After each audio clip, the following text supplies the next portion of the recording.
Houston, we've had a problem. Oh, got a fire in the cockpit. These recordings were captured by astronauts during the Apollo space missions.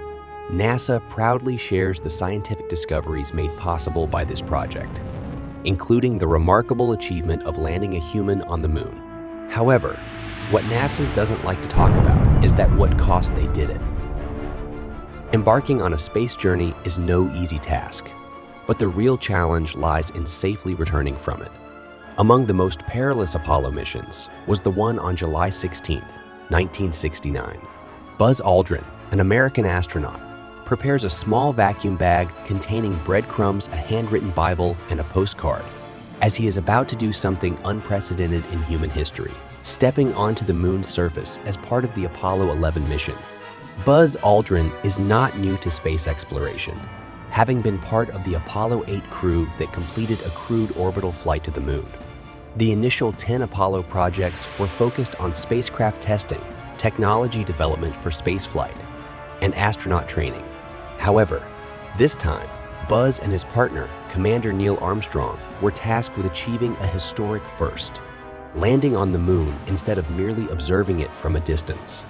A dedicated team of 4,000 people spent decades developing this flight, and Buzz Aldrin himself invested 2 years in rigorous training.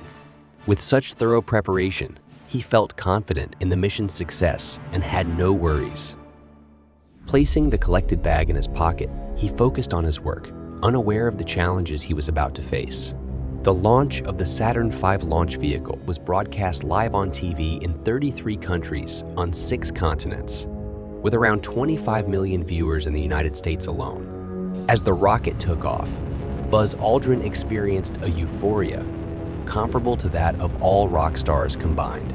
3 days into the journey, the moment they had been waiting for finally arrived. During the lunar module's descent, a sudden 12:02 alarm flashed on the navigator, indicating an overload in the computer's tasks, causing navigation issues. The module veered dangerously toward a rocky area. Captain Neil Armstrong promptly took control and switched to manual mode, facing low fuel levels and limited visibility due to the rocket engine's dust. Neil skillfully managed to land the module successfully. He rightfully earned the honor of being the first to set foot on the moon's surface. One small step for man,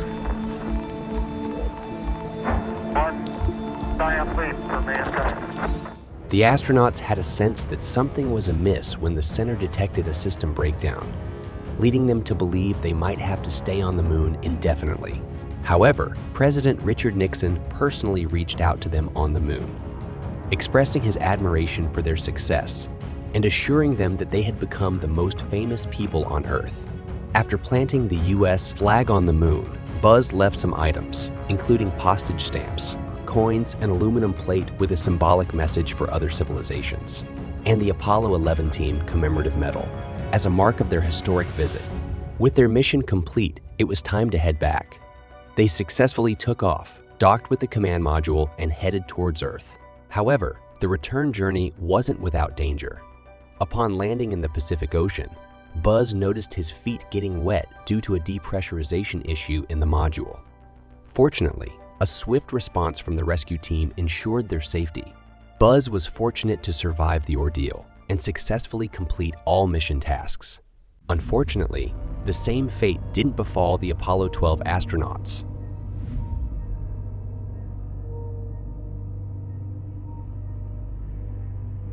On November 14, 1969, at the Kennedy Space Center in Cape Canaveral, Florida, where Commander Charles Conrad faced an unknown challenge.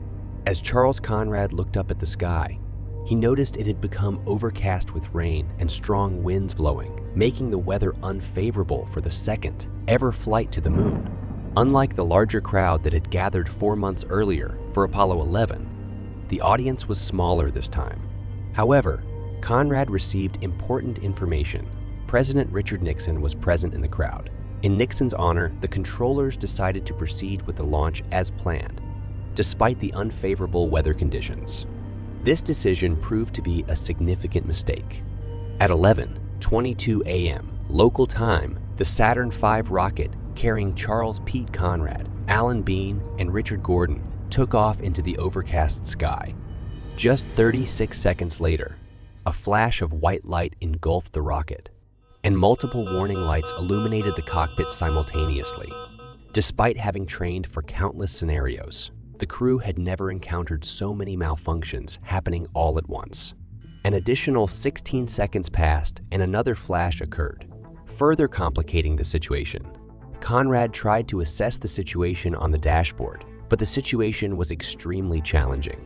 In a critical moment, the captain had only a few minutes to decide whether to abort the flight or continue, despite the malfunctions. Apollo 12 was still flying in the right direction, but the uncertainty weighed heavily on Charles Conrad. As engineers provided instructions through his earpiece, he struggled to locate the necessary switch to restart the panel. Frustration and panic threatened to consume him as time ticked away. However, his colleague Alan Bean intervened swiftly, locating the switch and restoring power to the panel, ultimately saving the mission. But their troubles were far from over. Subsequent problems arose with the rocket stages, and one stage failed to detach as intended during the launch. The challenges persisted during the landing on the moon, as a malfunction was discovered in one of the engines. Despite the difficulties, the team managed to land the module with minimal damage. The command center controllers were on edge, but Apollo 12's string of failures was not yet over. Charles Conrad's first words on the moon left the main center dumbfounded. Man, that may have been a small one for Neil, but that's a long one for me. As every uttered word by the astronauts on the moon became a significant moment in history. The Apollo 12 mission was filled with unexpected and humorous incidents. When Conrad first stepped on the moon's surface, he stumbled and fell, probably relieved that the mishap wouldn't be seen by the world. While the astronauts remained calm, the Mission Control Center experienced a high level of stress. The white flash during launch was lightning, which caused malfunctions affecting the team's landing parachutes. To keep the crew unaware of the situation, NASA chose not to disclose this information. Fortunately, the parachutes worked correctly during the flight back to Earth, ensuring their safe return.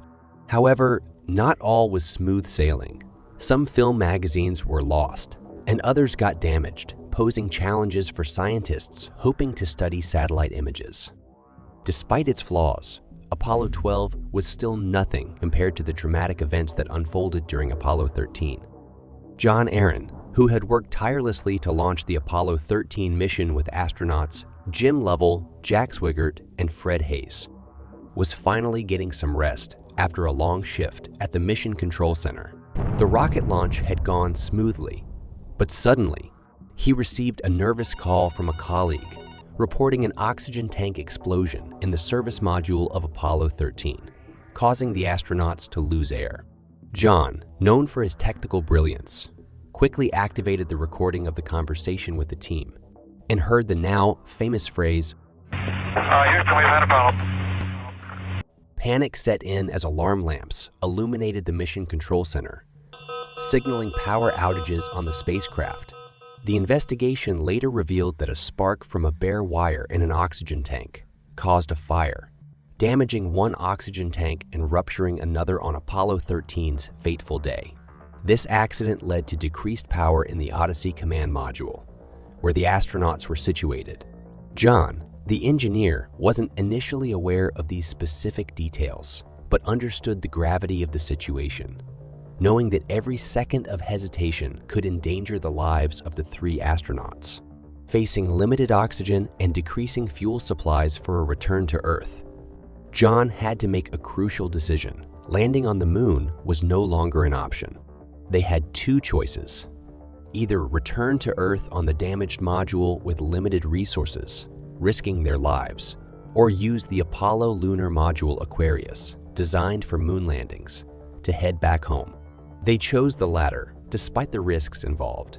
However, redirecting the mission posed new dangers as the flight path needed recalculation to avoid the astronauts getting lost in space.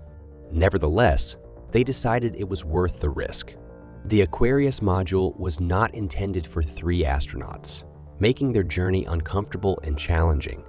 the cockpit's temperature dropped significantly, and some food became inedible, leaving them hungry in the cold, cramped space with limited oxygen for about 90 hours.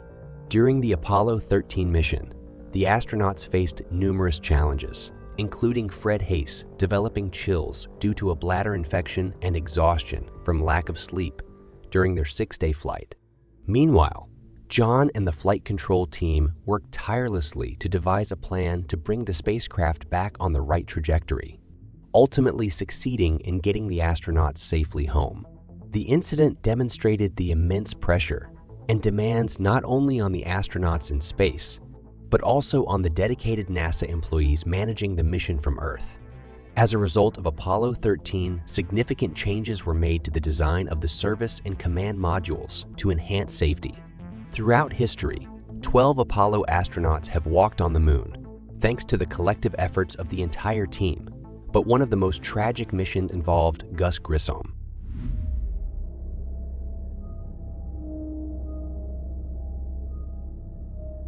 The Apollo 1 team was selected to carry out the first human crewed flight on a spaceship. The crew diligently prepared for the flight, scheduled for January 27th, with training and a planned training launch. During the countdown, a sulfur smell alarmed Gus Grissom, hinting at a potential gas leak, leading to an immediate halt. Although the issue was fixed by filling the module with 100 oxygen, Grissom expressed frustration at the communication problems between the crew, administrative building, and launch complex checkpoint. On the day of the fatal test launch, the astronauts encountered further difficulties, and the situation took a heartbreaking turn. As the dispatcher remained the only one in the office, they heard strange noises and then screams on the calls. The situation... Hey! Oh, no, fire in the call strip!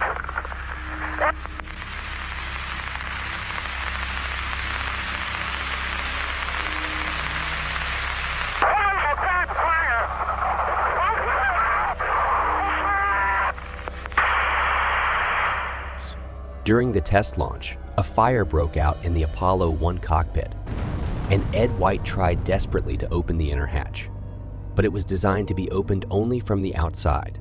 Tragically, there was no chance for the astronauts, and all three lost their lives. The Apollo 1 tragedy left a profound impact, not only on the astronauts' families, but also on the entire nation. The examination revealed that the cause of death was not the fire itself, but poisoning from toxic gases produced by the fire. In response, NASA made significant safety improvements, including replacing the capsule hatch with one that could open outward quickly and changing the spacecraft cockpit atmosphere to a mixture of oxygen and nitrogen.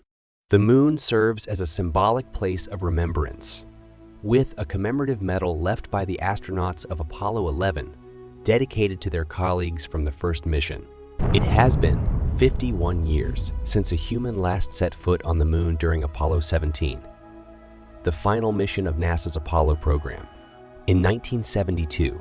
However, NASA has announced its plans to send humans back to the moon in 2025 or 2026. The prospect of becoming an astronaut is a mix of excitement and uncertainty. On one hand, space missions involve numerous risks and challenges, and anything can go wrong at any stage. On the other hand, being part of such a historic mission and potentially walking on the moon is an awe-inspiring opportunity. That's all for today.